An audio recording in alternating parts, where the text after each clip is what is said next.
What's up, ladies, JDs, and Littlemen, and other? I am making a little thing today. I don't usually make content, and I'm using my goof microphone as well because I don't want it to be taken like super duper insanely seriously. But yeah, it's just a karaoke microphone that it just had like a regular microphone jack, and we gutted it. My roommate gutted it, rewired it, and put a plug in here for like a big. Ooh, yeah, you like that shit? You fucking like that? Yeah, he put in for like a 1/4-inch jack. So that's cool. Little fucking around things. Welcome to my YouTube channel, where today we're going to be talking about mechanical pencils and gender-affirming care. What? Yeah, no. So, as most of you probably know, I am transgender, which means I identify as a gender not the one assigned to me when I popped out my mama's pussy. I got a wee-wee, but I don't want to look like I have a wee-wee. That's it. That's all you need to know. We don't need to talk about anything else. So, I wanted to talk about a phenomenon that's been going on the internet recently where people are calling like tiny little minute things gender-affirming care, kind of as a joke, but I also just wanted to talk about the importance of shit like that. Like you could say like me listening to Spice Girls when I was 5 was gender-affirming care as a joke. But also it's not a joke per se. It's actually like a real thing. And what's fun about that, because this is why I felt compelled to do this, to make this, is because I wanted to talk about my sort of closeted gender-affirming care that I did for myself when I was a teenager. So I found out I was trans when I was about 14, 15. I was like, oh, this is a real thing you can really be. And so I did that. So I became that. And I became that. That's not the right wording. So yeah, I was like, oh, this is a thing you can be. So I'm that. That makes sense. You can really be this. You can really be a trans person. That's really, really cool. So I was. I was like, oh yeah, this is what I've been my whole life. That makes a lot of sense now. But because I was like 15 and I had conservative parents and I was raised homeschooled, I couldn't like do anything about it for fear of being disowned or sent to conversion therapy, because the local Christian school that a lot of the homeschoolers either went to at one point or left homeschooling to go to or left to go to homeschooling had fucking queer conversion counseling as a thing.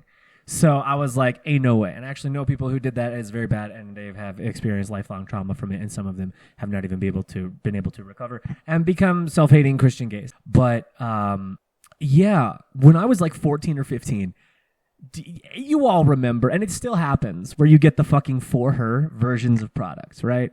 And it's just the same product, but it's pink, because the pink tax is real. And it's not as bad now, but it definitely still is bad now. And when I was like 15, one of the things that got hit with the motherfucking pink tax was mechanical pencils. Bic decided to, the people that make the lighters and the pencils, and what else do they make? Hold on, I'm on their website. Bookmarks and coloring. Shaving. Oh, they make razors. That's right, because they make the for her razors. They make the pretty girl flowery ones. But Bic, the company that makes razors and lighters and mechanical pencils, a weird niche that they have sort of like fully... also, apparently, they have body markers now, so aren't all markers body markers if you really try hard enough? But, yeah, in about 2014, I think, 2015, I can't remember exactly. I don't remember when it happened. It was like the mid-2010s. To paint a picture for you. I used to draw nonstop when I was a kid. I was always sketching. I was always doodling. No matter what I was doing, where I was going, I had a notebook with me, like a little fucking spiral-bound, lined notebook, and a mechanical pencil. And that was like what I did for so much of my childhood. And I still have a shit ton of those drawings because like even though I don't doodle anymore or sketch anymore, that was my favorite thing to do. I never like wanted to be professional. They were all just goofy little kid shit, and I just loved doing that. So I always had a mechanical pencil with me. And I loved mechanical pencils, like really, really, really bad. And so I had my favorite. They were the Bic. They were called the Bic Comfort, and I have like 5 of them here still. None of them are my childhood pencil anymore because I've lost most of my childhood mechanical pencils, and I'm big fucking sad about it. But they were these boys.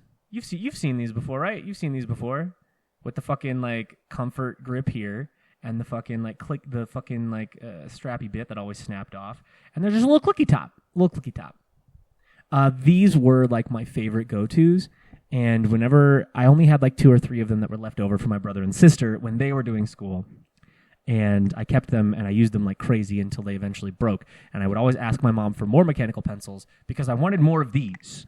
I wanted more of these fucking things. And she would come home with Papermate, the fucking yellow Papermate ones where you screw the end up, like the little bottom bit that's supposed to look like wood to get the fucking lead out. Adam Savage released a video recently, and in the thumbnail he said something about his favorite mechanical pencil ever, and it had those shitty-ass, gross yellow Papermate ones in there, and I will fucking die on this hill. I don't give a shit. Those are the worst mechanical pencils ever because they always fucking break, especially right down there where that little spinny bit is to get the lead out. It's trash. It's garbage. And I'm here to tell you today what the best mechanical pencil that has ever been and ever will be is this bitch. This bitch right here. This fucking guy. Look at this. Look at this sleekness, the elegance. Bic doesn't make them anymore. They're called the Clickmatic number 2. I don't know if that's because they're a number 2 pencil or because, I don't know if you can even read that. It's backwards. Videos, funny. The Bic Clickmatic number 2. Honestly, the best mechanical pencil anyone's ever made. It's not like over-engineered. It's not super expensive. It's not like, oh, it glides so perfectly. It's so amazing. Look at this mechanical pencil. Doesn't it make you horny? It's not that. Unless you want it to be. But these were the best. And they don't make them anymore. And that's big sad. But thankfully, because I am a hoarder when it comes to things from my childhood that I desperately adore, I have at least 3. I have 4 of them. But I have these 3. And these were like literally just they're the best mechanical pencils because you've got the button to push them out like right here, right there on the grip, and it just pushes the lead out. It's not clicky, and then these things are so fucking chunky that they're just not gonna snap off unless you really like want to or try to. But back in the looping it back. We gotta dialing it back, bringing it back. In the mid-2010s, Bic came out with a line of the Clickmatics for her. And let me see if I can. I don't know if I'm good at video editing. I'll either throw a still image to the side or I'll track it to my hand. This is the Bic for her Clickmatics, and they are literally the exact same thing as the Clickmatics. But they're like girly pastel colors with like leaves and like flowers and shit on them. And they're exactly the same. They're exactly the same in every single way. And I remember when they dropped because I was on Twitter back then, I think. Was Twitter around? Hold on. Let me do some. When was Twitter invented? I fucked it up so bad that it opened my fucking Firefox settings. 2006. Oh. Twitter's going to be 20 years old in 2026 if we get to 2026 without the world imploding.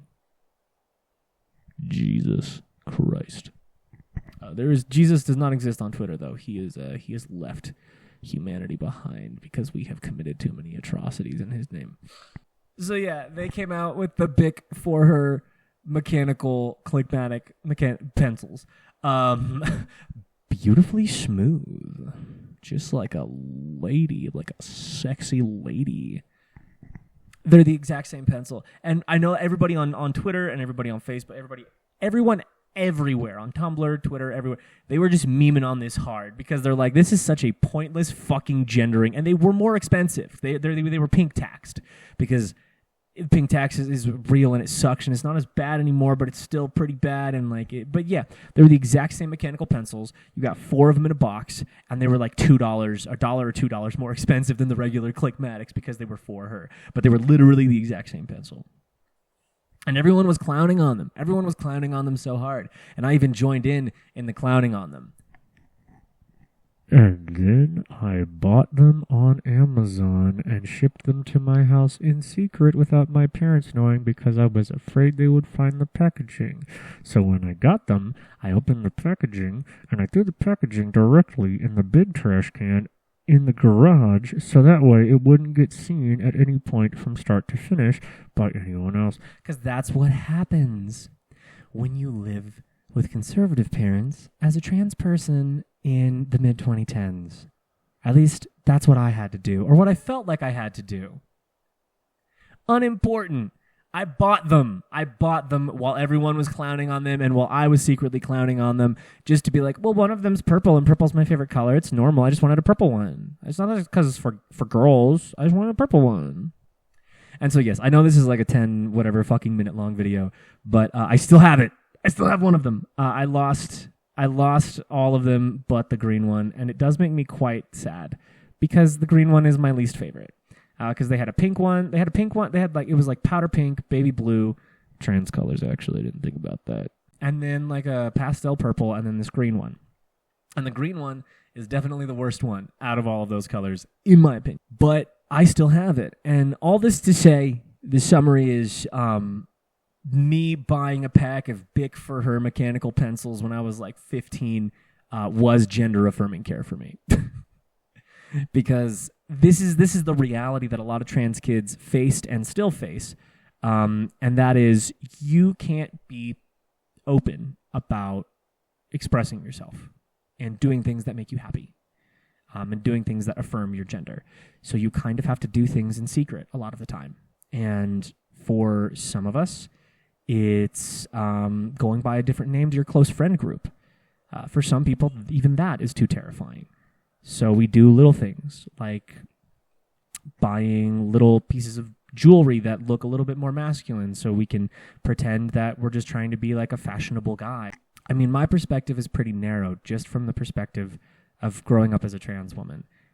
But it's like the only things that we can really do sometimes are these tiny little minute things, like getting mechanical pencils that are needlessly marketed towards women and changed to look girly, you know? It's little things like that. Or like, you know, listening to certain music, or changing one little thing about your hair, or trying on a certain type of clothing that you can kind of get away with and make an excuse for. It's the little things like that. Like these stupid mechanical pencils are so important to a lot of people. And I think little things like that are actually quite beautiful.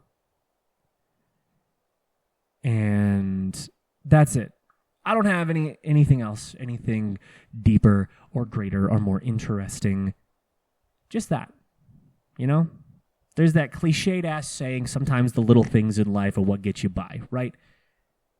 But for trans kids like I was and like others were, it is just the little things that get you by. That's it. I'm out. Cut the film. Cut it. Set. Oh God. Send it to Paul.